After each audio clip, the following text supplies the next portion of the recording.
subscribe කරන්න සහ like කරන්න.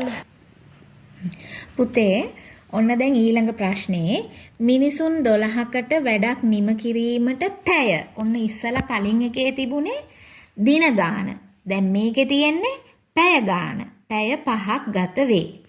එම වැඩය මිනිසුන් 10කට නිම කිරීමට කොපමණ පැය ගණනක් ගත වේද? දැන් පුතේ දින ගාන හොයපු විදිහටමයි අපි පැය ගානත් හොයන්නේ. එතකොට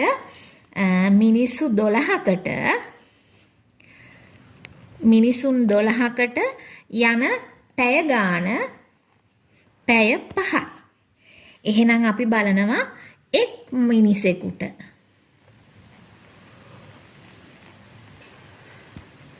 මිනිසෙකුට කොච්චර යනවද කියලා. ඒක බලන්නේ පුතේ අපි මොකද්ද කරන්නේ? මිනිසුන් ගණනෙන් පැය ගණන ගුණ කරනවා. හරිම ලේසි.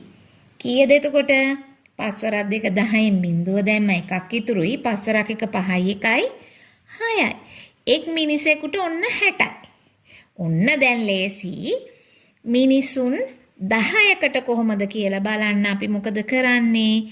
මේ 60 10න් බෙදනවා.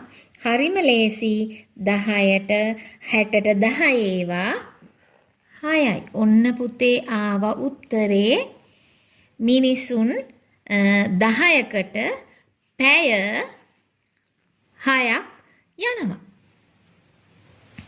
පැය 6ක් යන ඔන්න ඕක තමයි අපේ උත්තරේ. හරි ලේසි.